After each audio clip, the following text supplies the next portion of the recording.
Navy, Iran's Islamic Revolutionary Guard Corps Navy. From now on, all navigating through the Strait of Hormuz is forbidden. No ship in every type is not allowed to pass from the Strait of Hormuz till next notice. This is Sepah Navy. Saya sampaikan bahwa kemampuan daya tampung BBM kita sudah sejak lama hanya maksimal di 25 hari. Maksimal. Sehingga cadangan nasional kita itu minimal 20-23 hari. Sekarang BBM kita itu sudah 23 hari. Jadi sudah di atas standar minimal cadangan nasional yang sebagaimana lazimnya. Jadi kita nggak bisa katakanlah teman-teman menganggap harus Pak kita stok 60 hari. Mau isi taruh di mana? Coba ngaku, siapa di sini yang beberapa hari terakhir ngerasa deg-degan pas buka timeline medsos? Berita isinya perang semua. Ketegangan antara Iran, Israel, dan Amerika Serikat makin memanas. Dan puncaknya muncul satu ancaman ngeri. Selat Hormuz bakal ditutup. Akibatnya, langsung deh tuh muncul panic buying. Orang-orang pada borong mie instan, beras, minyak goreng, sampai antre berjam-jam di pom bensin karena takut besok BBM langka dan harga barang meroket gila-gilaan. Pertanyaannya, separah itukah efeknya buat kita di Indonesia? Apakah kiamat ekonomi udah di depan mata? Well, tarik napas panjang-panjang, karena di video kali ini gue bakal bedah tuntas semuanya. Kita bakal ngomongin apa itu Selat Hormuz, kenapa selat sekecil itu bisa bikin satu dunia ketar-ketir, sejarah konflik di sana, dan yang paling penting, alasan logis kenapa kalian nggak perlu ikutan panic buying. Yuk, kita mulai pembahasannya.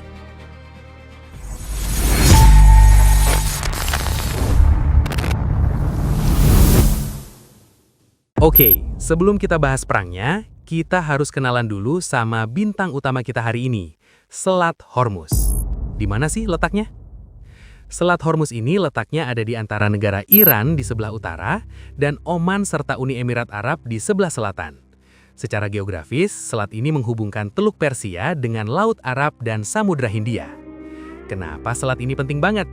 Bayangin aja, Selat Hormuz ini kayak pintu tol satu-satunya buat keluar dari perumahan super mewah yang isinya saudagar minyak. Negara-negara raksasa penghasil minyak kayak Saudi Arabia, Irak, Kuwait, Uni Emirat Arab, dan Iran sendiri, semuanya harus lewat selat ini kalau mau jualan minyak dan gas ke seluruh dunia. Sekarang, coba tebak seberapa sempit selat ini. Di titik paling sempit, lebarnya cuma sekitar 33 km. Dan jalur pelayaran amannya atau shipping lane buat kapal-kapal super tanker raksasa itu cuma sekitar 3 km untuk masuk dan 3 km untuk keluar.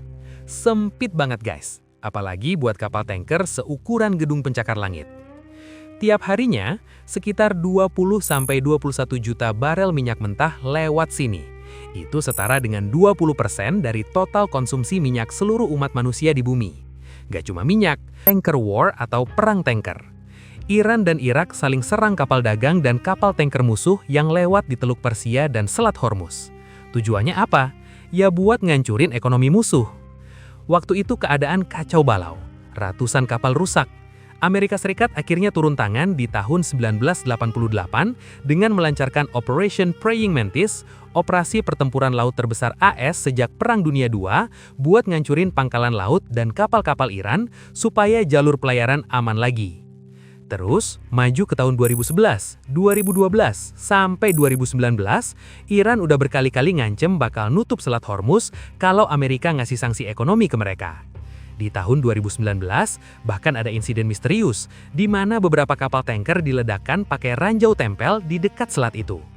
Tapi apa yang terjadi? Apakah selatnya benar-benar ditutup total selamanya? Enggak. Kenapa? Karena nutup Selat Hormuz itu ibarat senjata makan tuan buat Iran sendiri.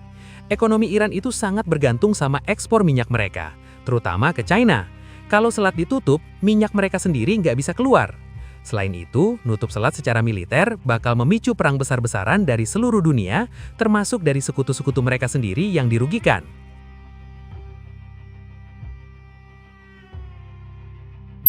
Oke, Anggaplah worst case scenario terjadi.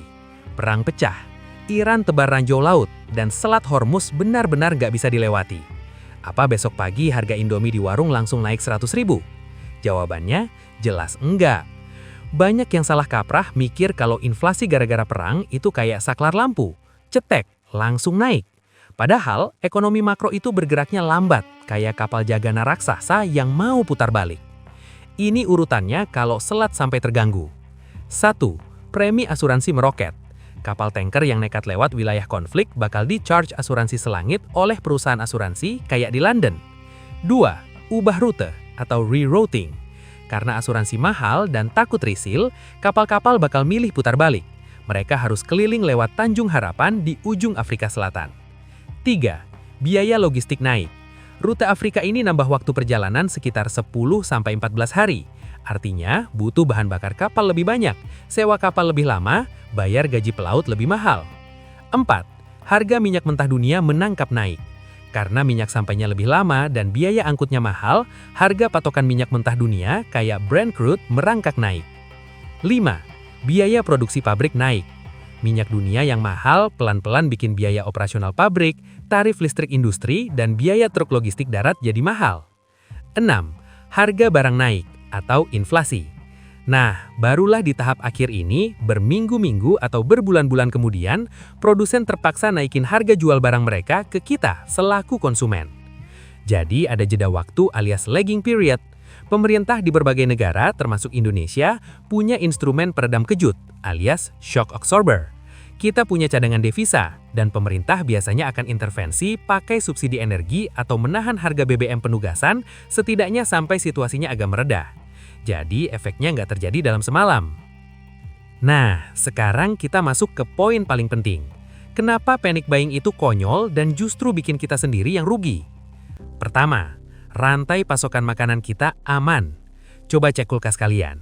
Beras, tempe, tahu, telur, sayur kangkung, ayam, itu semua diproduksi di mana? Di dalam negeri cuy. Kalaupun kita impor beras atau gandum, asalnya dari negara tetangga, kayak Vietnam, Thailand, atau Australia, atau dari Amerika dan Ukraina. Kapal mereka nggak lewat Timur Tengah, jadi pasokan makanan di supermarket nggak bakal tiba-tiba gaib gara-gara Selat Hormuz. Kedua, cadangan BBM nasional. Pemerintah kita, lewat Pertamina, selalu diwajibkan punya cadangan operasional BBM nasional untuk beberapa bulan ke depan. Kalaupun impor dari Timur Tengah terganggu, Indonesia udah punya backup plan buat beli minyak dari pasar lain, seperti Amerika Serikat, Afrika, atau negara lain yang jalur lautnya aman. 3. Panic buying adalah sumber masalahnya itu sendiri. Kalian tahu nggak, apa yang bikin barang langka dan harganya naik besok pagi? Bukan Iran, bukan Israel, tapi kita sendiri yang borong barang melebihi kebutuhan normal. Kalau semua orang sekota tiba-tiba beli bensin full tank bawa jerigen di hari yang sama, SPBU pasti kering. Kalau semua orang borong beras 50 karung, stok di pasar bakal habis. Hukum supply and demand berlaku secara instan. Pedagang lihat barang langka, mereka langsung naikin harga. Kepanikan kitalah yang menciptakan krisis buatan yang selama ini kita takutkan. Jadi kesimpulannya guys, situasi geopolitik di Timur Tengah memang serius. Pemerintah dan ekonom pasti lagi putar otak buat mitigasi risikonya supaya inflasi tahun ini tetap terkendali. Tapi sebagai warga sipil biasa, tugas kita bukan panik, bukan nimbun barang, dan bukan percaya gitu aja ke broadcast WhatsApp yang nakut-nakutin. Tugas kita adalah tetap rasional, belanja sesuai kebutuhan, dan mungkin mulai bijak mengatur keuangan. Ketimbang uangnya dipakai buat nimbun Indomie sekardus-kardus, mending dananya disimpan buat dana darurat atau investasi safe haven. Gimana menurut kalian? Apakah penjelasan gue tadi bikin kalian agak lebih tenang? Atau kalian punya pendapat lain soal konflik di Selat Hormuz ini? Coba tulis pendapat kalian di kolom komentar di bawah ini ya, kita diskusi bareng dengan santai. Kalau kalian rasa video ini bermanfaat dan bisa bantu nenangin keluarga atau temen yang lagi panik, share video ini ke grup keluarga kalian. Jangan lupa klik tombol like dan subscribe biar gue makin semangat bikin konten edukasi santai kayak gini. Terima kasih banyak udah nonton sampai habis. Tetap tenang, tetap waras, dan sampai jumpa di video selanjutnya. Bye!